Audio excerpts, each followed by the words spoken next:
This podcast is brought to you by Podcast Nation.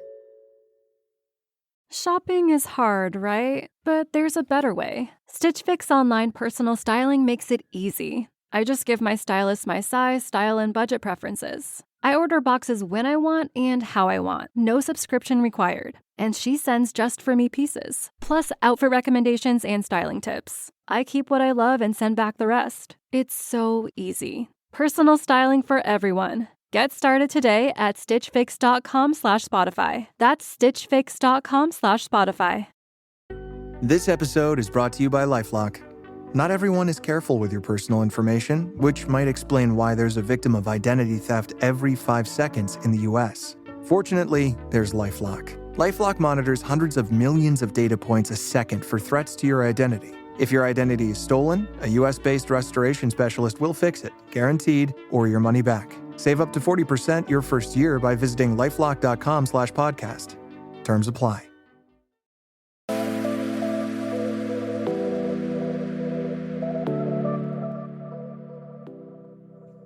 Welcome to Nirvana Sisters, where we discuss all things health and well-being to help you achieve your highest state, your nirvana. Hi, I'm Amy Sherman, a marketing exec with a passion for wellness and beauty. Hi, I'm Katie Chandler, a former fit model that has a passion for health and fitness. We are sisters-in-law who share the same love for well-being, ready to sift through all the self-care noise and bring you a splash of what we think is fun. So let's get started.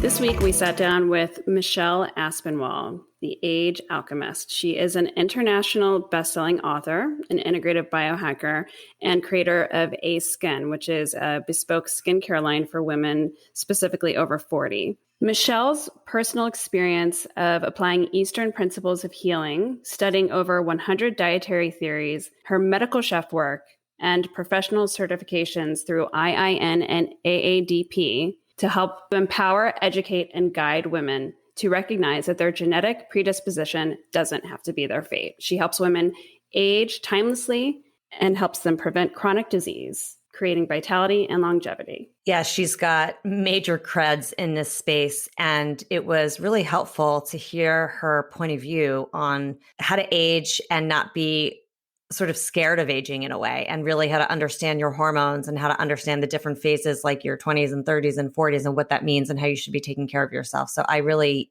learned a lot and got really educated on the subject. Yeah, she is also just really inspirational too, right? With she has a lot of great tips and everything for women empowerment and just how to stay healthy and feel great as we get older. It was a lot of fun. So we hope you enjoyed the episode. Hi, Nirvana Sisters family. Welcome to this week's episode.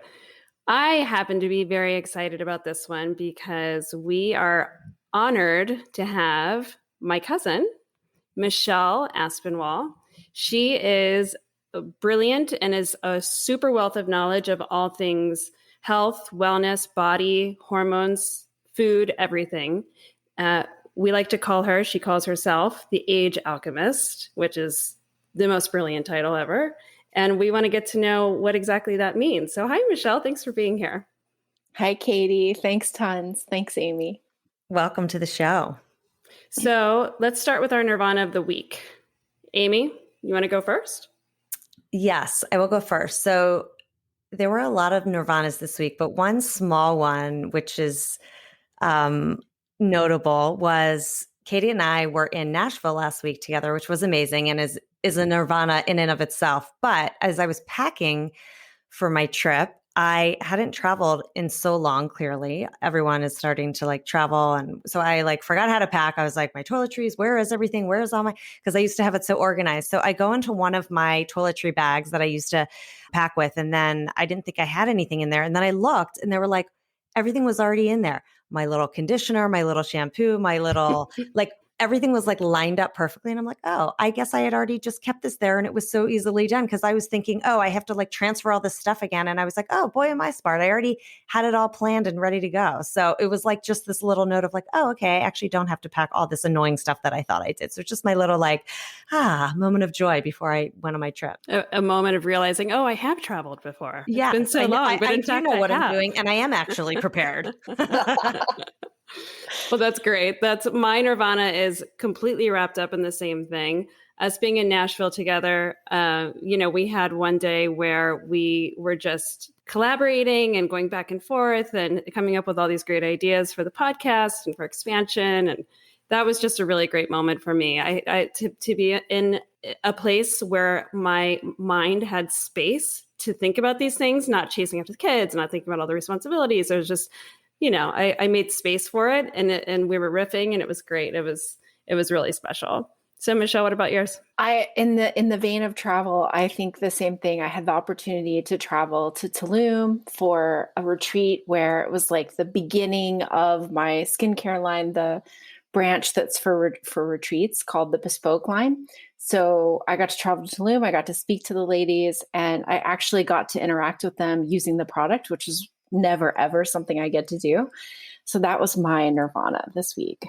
That sounds amazing. I'm jealous. Yeah. I've never been to Tulum, and I've always wanted to go. So we'll have to go on a Nirvana Sisters retreat in Tulum and bring you with us. Yeah. I'm all over that. Love it.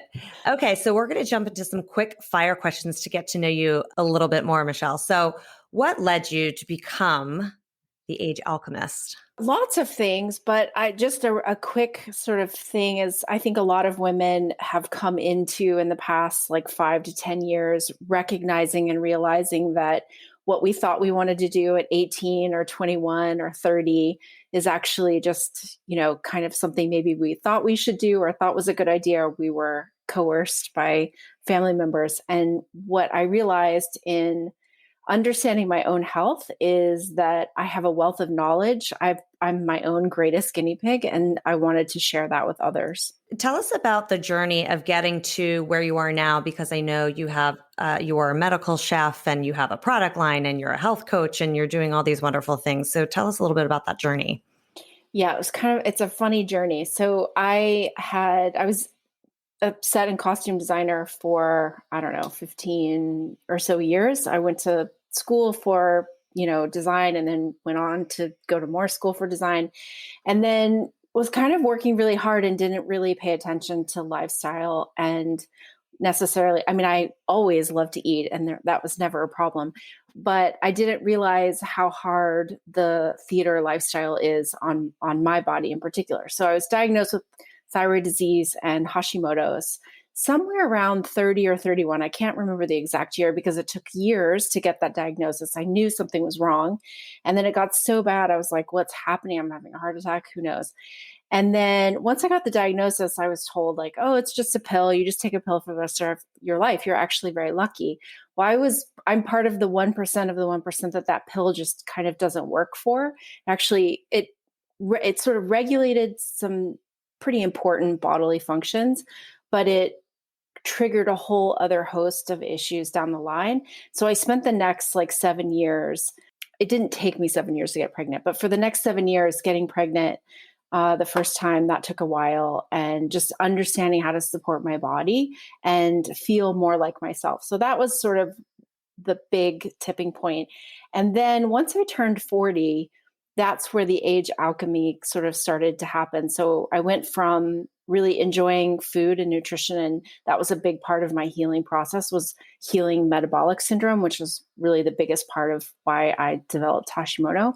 And then sort of recognizing that there's so much more to the aging process than just wrinkles on my face and breasts starting to sag and all the fun things that happen as we gather the years, right? And so I started to be more interested in how the body ages and working with data, because I think science is incredibly sexy. So I started really working on myself, collecting data, really understanding the functionality of really targeting my brain, my sleep, my heart, my hormones.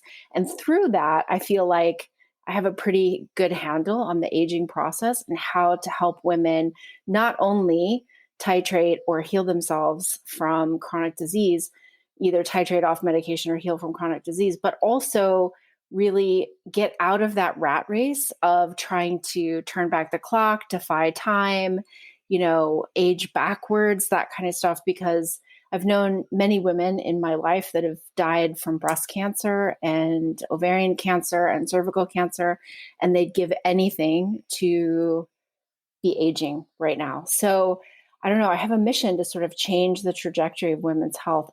I mean, as much as I possibly can, like one woman at a time. So you must be a bit of a research junkie then, like I am, because we have very similar journeys with our health to get sick and then to figure out how to heal yourself. Did you just find yourself nonstop diving into all of these things, like you said, the data and researching and PubMed and just going really deep into it to discover what was going to work for you? We're talking, okay, so I'm older than Katie, obviously. We're talking like pre-internet for me. And this was kind of also before doctors stopped doctors are, the really good doctors, the doctors who are pretty cutting edge and keeping up with cutting edge science, which is not the norm in the medical profession. And, we can't fault them. There's no line on an insurance form for sit and talk to this woman and hear what's going on in her life so we can help figure out it's basically like, what is the line that is on this form and how can I help her quickly? And also their resources, like they don't understand food. They don't go to school for nutrition and, we haven't really talked about menopause or perimenopause, but like, that's not a medical condition. That's literally a rite of passage. So I think a lot of what women are feeling, especially as they near and cross the 40 path, is a shift in hormones. And that's something that there's a lot of data out there, as I think you asked me the data question, but there's also like really understanding your body and how your body functions, because there's no one diet that's perfect for a vast majority of people. Like we are individual biocomputer, energetic beings living a human existence in a world that's incredibly toxic. So we don't have a lot going for us over 40 in that respect. It's like you really have to kind of swim against the stream to do it naturally and to do it deeply. Tell us about hormonal coaching specifically and why it's your field of concentration, because when I read that, I was like, I've actually never heard of that. And it's genius, because I've been talking to Katie about this for years, where I think my hormones off because I get migraines and, all this stuff. But I didn't really, to your point, like it's not, who do you even talk to about it? Because there's not really a doctor or a coach for that until I met you, of course. But can you talk about that a little bit?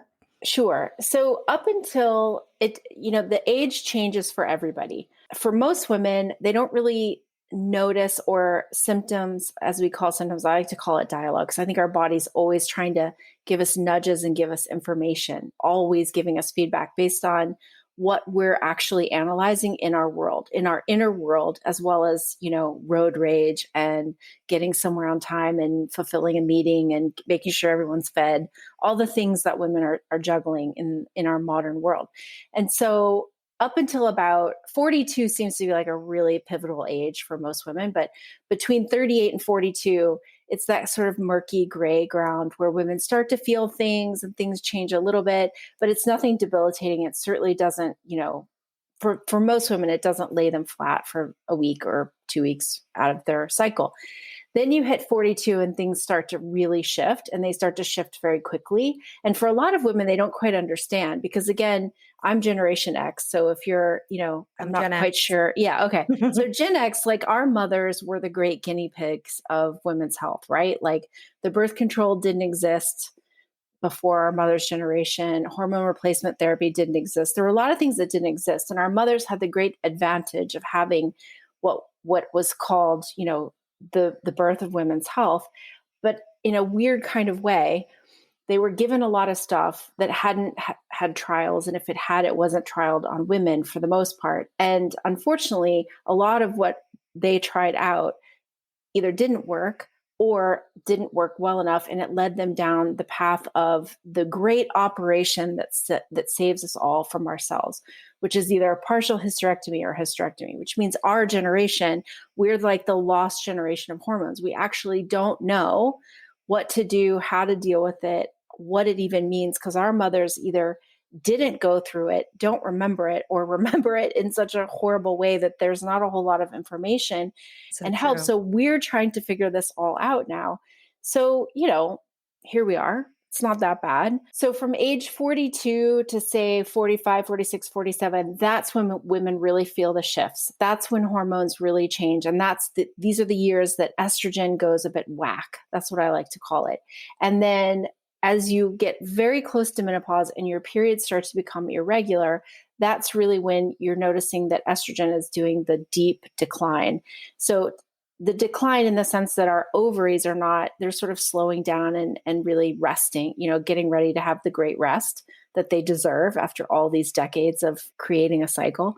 And then when we go through menopause, which is basically one day, it's the day that you haven't had a period for 12 consecutive months. That's your menopausal party day. And then everything after that is postmenopause. That's kind of the clinical definition of it. So leading up to your menopausal party day, that's when what women are usually having to feel and sort of deal with is the effects of estrogen going whack, being normal, then plummeting, and doing all of that simultaneously. Some months it's all of those things, and some months it's more normal for our bodies. And then other months, progesterone isn't rising because progesterone has to do with if you're ovulating, and we sort of stop ovulating consistently as we get closer to 53, because 53 is like the sort of average age of menopause. So a lot of women, like I didn't even know, I was like, menopause, that's like closer that's for to my 60. grandmother. What are you talking about? Yeah, exactly. I mean, when I talk to women, when I use the word midlife, a woman I used to work with she was 42. She's like, well, I'm not midlife.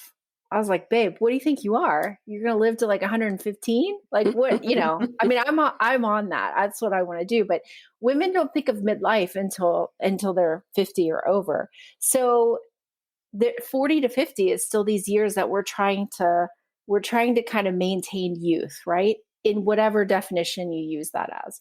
And the unfortunate thing is 40 to 50, this decade that I think can feel like a lifetime, is this really beautiful decade that if you get your shit in order, then actually menopause is this amazing portal that you get to go through. Now, I know that is not what is usually said about menopause, but that's the belief that I'm choosing to take on until I am, told otherwise, if you will.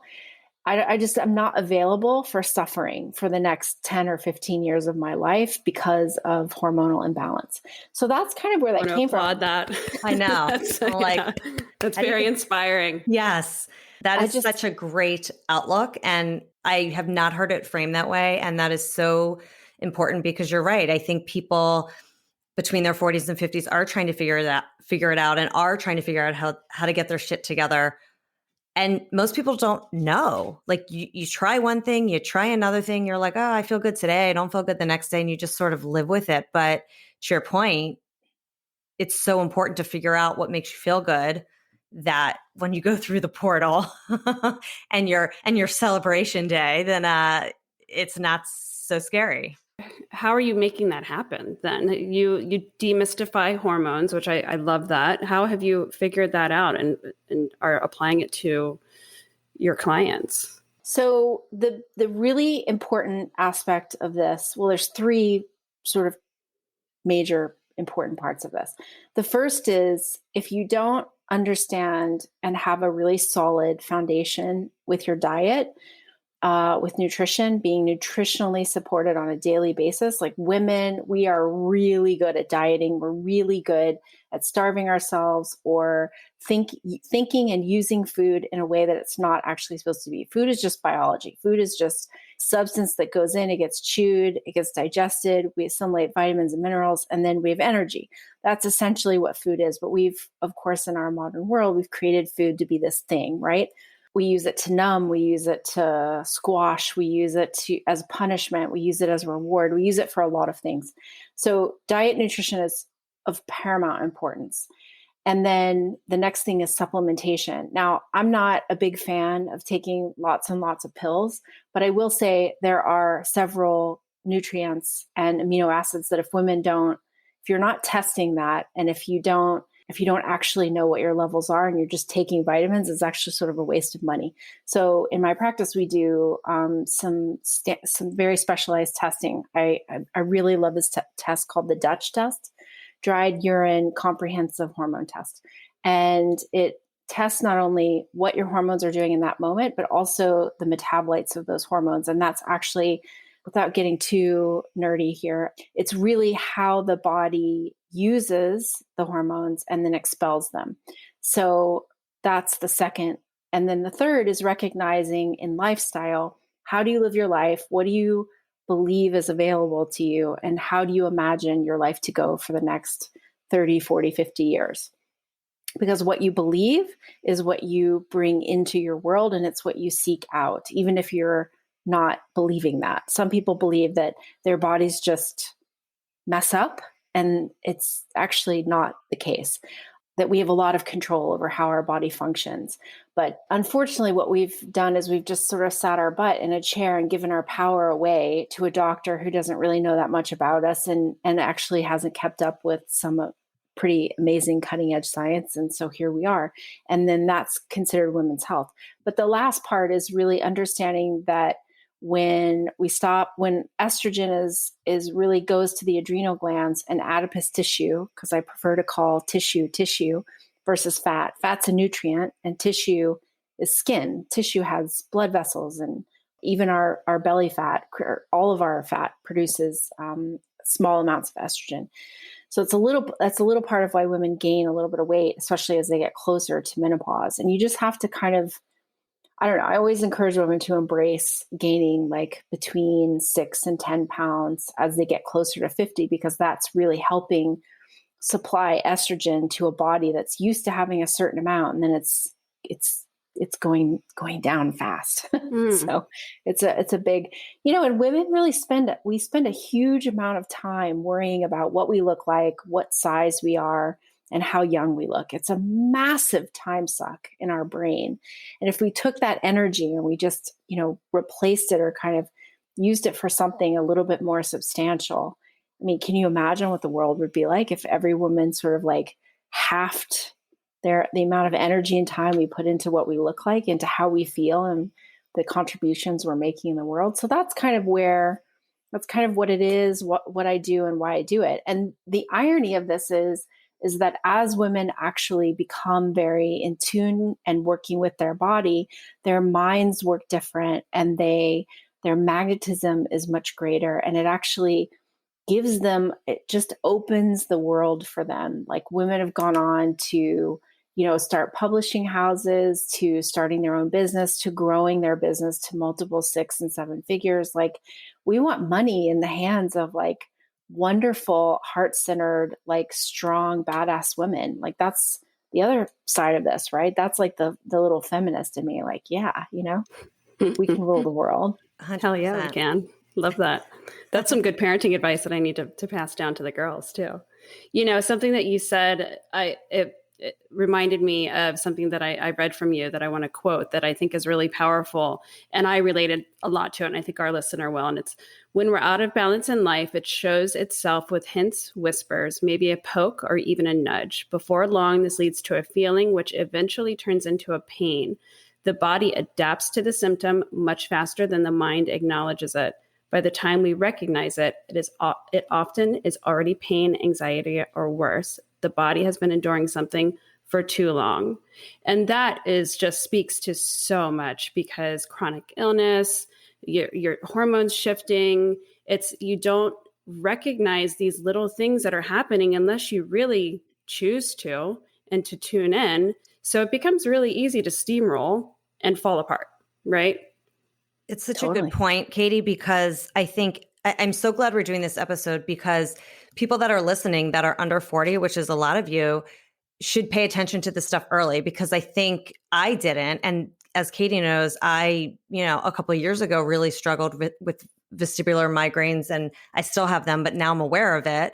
Whereas I think there must have been signs over the years of moving quickly and just traveling and just working hard and not paying attention to my body. I mean, of course, like eating well and working out, but not really paying attention to the anxiety and the stress that I was putting on my body, where I got to the point where I was, having vertigo attacks and literally couldn't function. So it's so important to reflect and figure out your body before you actually have Before it's something too late. happen before it's too late, where something happens and then you're trying to like unwind. Well, why did this happen? And why do I feel this way? And now I have to go on a medication and now I have to do that. So it's just, it's a really salient point. So thanks for reading that quote.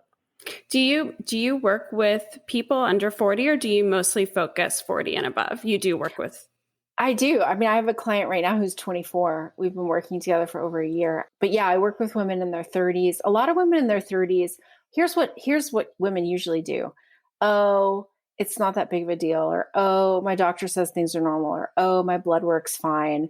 But the difference between, standard lab work in a standard reference range and an ideal reference range is massive. I mean, vitamin D levels are just a perfect example. The standard range is like 25 to 80. I don't know anyone who does well or functions well or feels well at between 25 and 35. Most people do best between 40 and 80, and the ideal range is like 50 to 70. Yeah. So that's just an example. But if you, as women, most women I work with have never even looked at their blood work. They don't even know what it looks like, let alone what their standard range is, let alone what their doctors are testing. In the past year, I've been incorporating blood work into that because there's a lot of markers that I can see. And that just helps me hone in even closer as to, okay, obviously this person looks like they're not methylating. If you're not methylating B vitamins, you're not making hormones. And if you're not making hormones, it's not going to get easier the closer you get to 50. So the testing is really important, but also like as we get closer to menopause, the what you eat, so the food you eat, not only like what the physical food is, but where you get it from. Is it in season? And I know everyone knows, oh yeah, eat locally in season, but I'm not sure everyone really grasps why. For example, I'll give you an example. Like when you eat dandelion greens, for example, I don't know if people are big greens fans, but just for any woman out there who's wondering, like, give me something to hold on to. Like the more leafy greens that you eat that are cooked, because our raw greens are very hard to break down. Like raw kale is very, very hard on the digestive system and the endocrine system, especially if you have a low thyroid or a thyroid condition, it's even worse. But so, for example, if you eat dandelion greens that are in the grocery store, those are cultivated, those have been on a truck, they're in a farm that's probably part organic, part not organic. So your food isn't entirely organic. Versus if you get something from a farmer's market that it's grown locally, not only is traditionally, usually farmers, because pesticides and all of those things are really expensive, so they try to use as little as possible. So the soil is usually healthier. And our body, with dandelion greens in particular, they're sort of bitter. And our body has receptors for foods that are bitter. And those receptors are really, really important, especially in the season in which they're grown. So dandelion greens are really prevalent, like sort of, it's a little past, but spring and into early summer. And then we have other greens that come in. So when you eat them at that time period, it actually helps to wake up your hormonal system and keep you more in more in tune with your cascadian rhythm. And then a woman's body is very, very, very sophisticated. And don't think for a second that our receptors don't look for different tastes and flavors. So bitter is one of them. Astringent is another. So there's all these different flavors that are really important. So as you get closer to 50, these flavors and these receptors, if you keep feeding your body and nourishing your body on this level, the body knows exactly what to do with these foods versus, for example, taking a calcium pill. We're always told to take calcium, right? As we age. If you look at a calcium pill, it's like chalky. It's very brittle. So for most people, if you're not taking the right kind of calcium with the right kind of minerals with it, it's just going straight to your arteries. But if you eat, for example, greens that have, very high mineral content, you're actually feeding your bones from the inside, and that keeps them less brittle, like calcium supplements, and more malleable and stronger because minerally they are supported. So that's like another example. Now we can do that through herbs because some people are like, I can't stand dandelion greens. Okay, so let's do some herbs instead. But it's understanding that this sort of ancient wisdom that's been, this has been passed down for thousands of years. It's available to us, but we're living so fast. Me included. Like I'm on the box every single day for hours. And it's like physically I have to make myself get off the computer. That's what I call the box. What's an example of astringent foods? So astringent foods are like fermented foods fall into astringent. So it has like a different flavor to it. Yeah. And then there's like prebiotic foods, and a lot of those are astringent. So like asparagus is another really great food to eat. And food has energy, like the energy of, so I was on this retreat. One of the things I talked about was I sort of defined health, because there were several women at the retreat who had various autoimmune diseases. And once you have one, you're told, oh, you'll probably have multiple autoimmune diseases, which is kind of a shitty thing to tell a woman, because it's already disempowering to think that your body is attacking itself. And then to hear, well, actually, here you are, and you'll probably have more, which I'm here to say that that's completely not true. And don't believe that for a second. And you have a lot of control over what your body does and functions. But the way I defined health is, and this is something that I really believe in, I hold this very close to my heart as I work through my own health and my own aging process, which is the body is incredibly adept, and it's meant to adapt at all stages of life. So health is actually how resilient the body is. We're going to get sick. We can't not get sick. Like it's part of the body's defense mechanism. We eat things, we breathe in air, we touch our eyes, we touch our ears, we go swimming in water. Like we're exposed to bacteria and viruses all the time. We're meant to have that. In fact, we live amongst them, and it's the relationship between them that's really important, and that has to do a lot with how you eat, also how you think. But the interesting thing about health is women don't recognize that it's how resilient you are. How quickly do you actually heal from something? How fast do you bounce back? Right? Like when you work out, does it take you 4 days or 5 days for your muscles not to be sore? Or is it just like a day or a day and a half? Because that resilience is saying something about your health. Yeah, that's an early sign, right?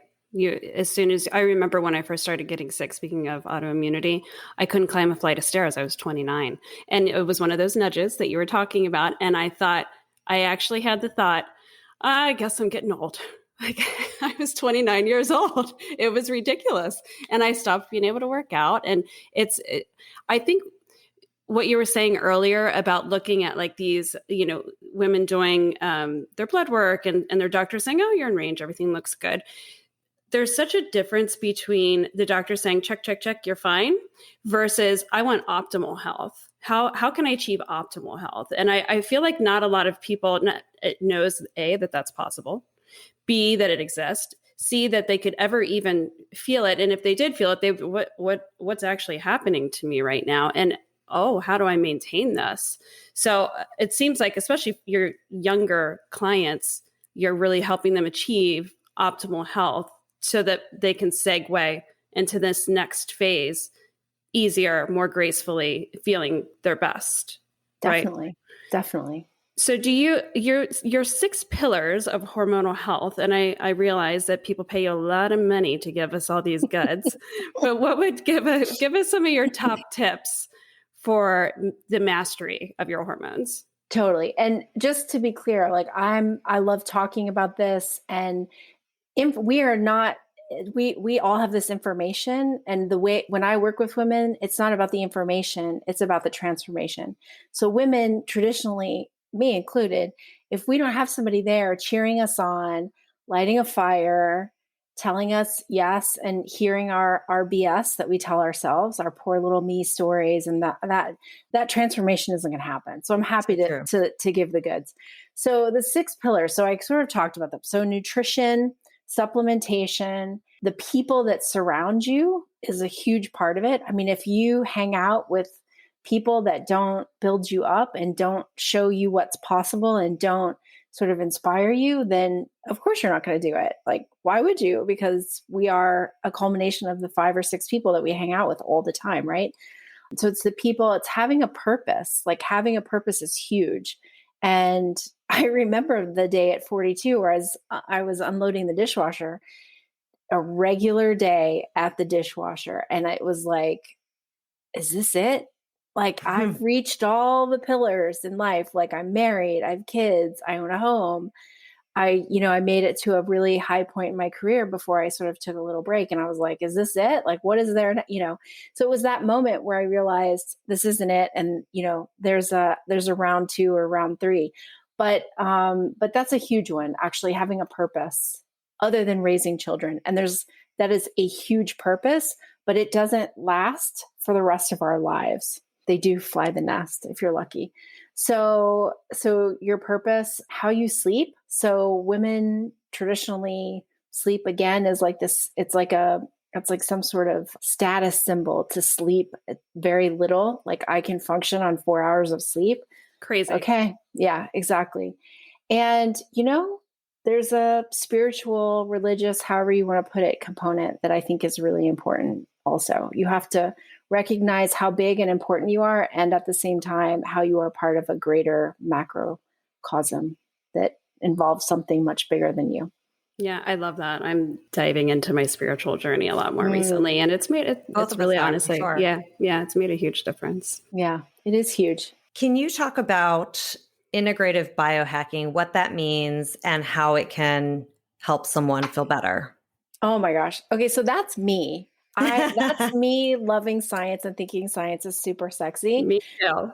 So yeah, totally. So, okay, when we think of biohackers, like the first thing, John's like, my husband's called John. He's like, biohacking, that sounds like computer shit. What are you talking about? I was like, kind of, because I think of myself as sort of a biocomputer, right? Because there are very sort of systems and preferences, right, of the vessel. And so when I first started looking into getting into the biohacking world through paleo, because the paleo diet, which I don't really follow any particular diet, I sort of intuitively eat for what works for me in my stage of life. And it's changed over the past 20 years a lot. But biohacking is it's a very masculine term. And so I sort of shoved that word integrative into the front, because for me, biohacking is everything from like my aura ring to oils, crystals, and herbs.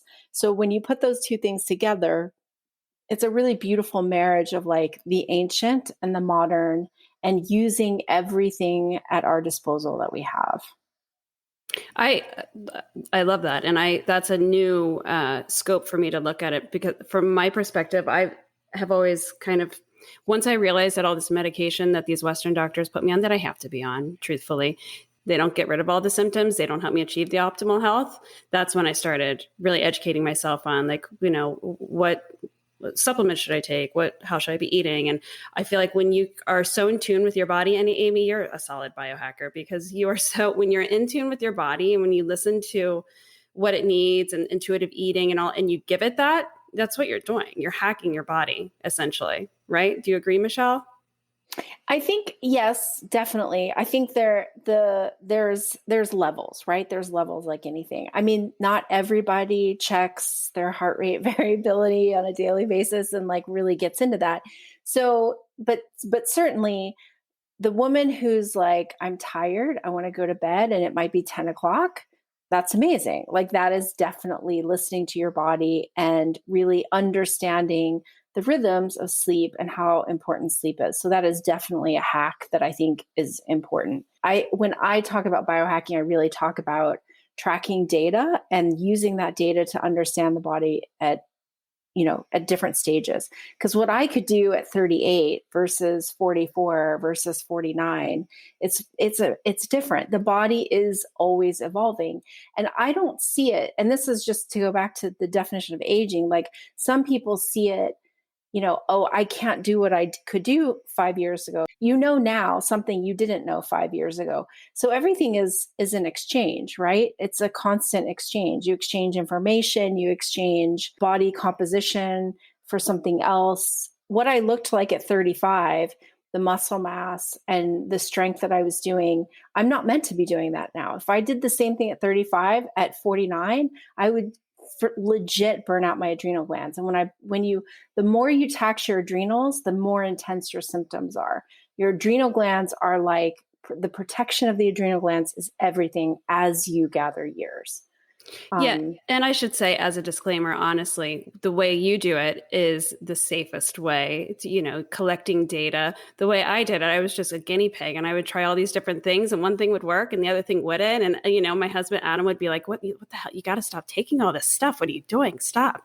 So, you do have to be careful and smart with how you're doing it.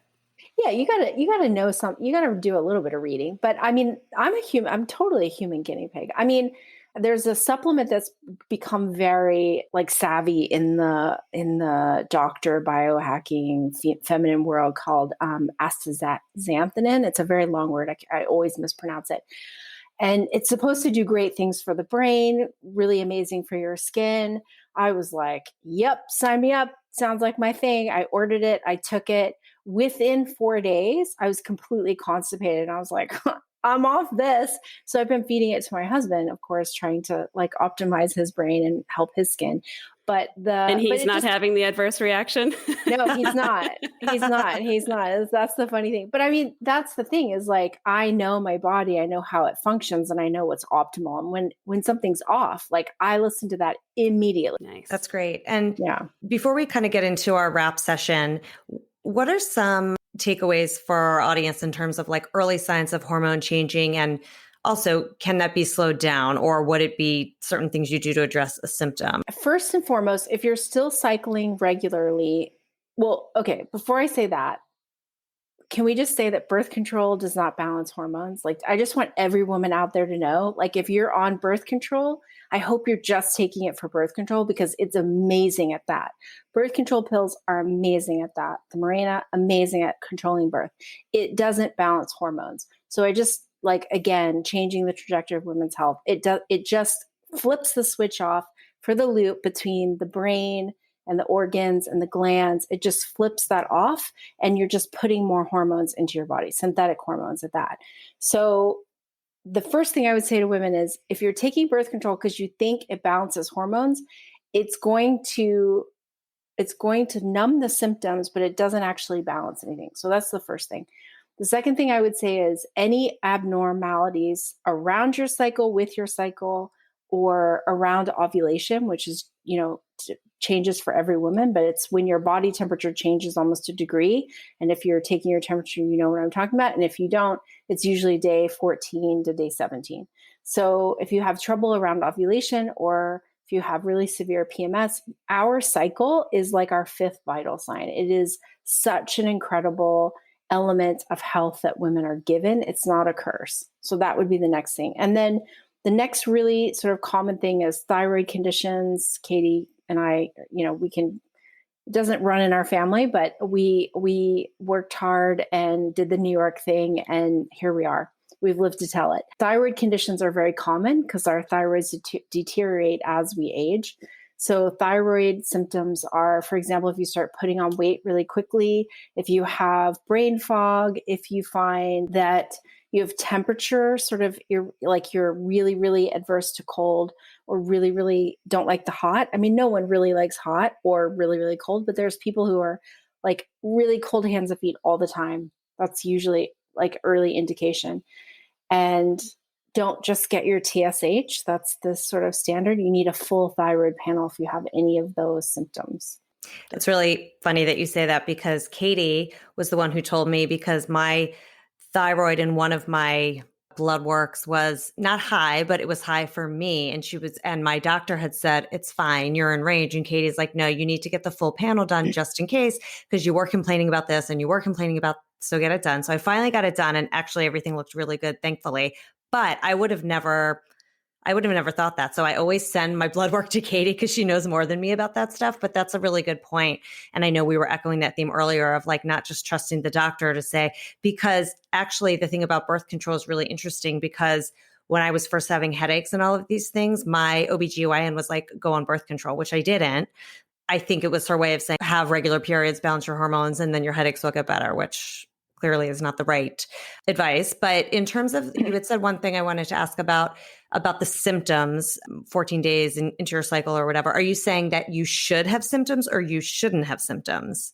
So around ovulation, just because Amy brought up the headache thing a couple of times, yeah. A lot of women who have, either issues with the estrogen, either making estrogen, there's 3 phases of estrogen. We make it in our gut, and then it goes through the liver and gets processed, and then it moves down into the bowels. There's 3 phases of detoxification. And the thing about estrogen is if we don't make it and we don't package it, and the liver is overloaded, and then the package gets unwrapped in the bowels because, we're not moving our bowels on a daily basis. So there's lots of different ways that estrogen can kind of go amok in the body.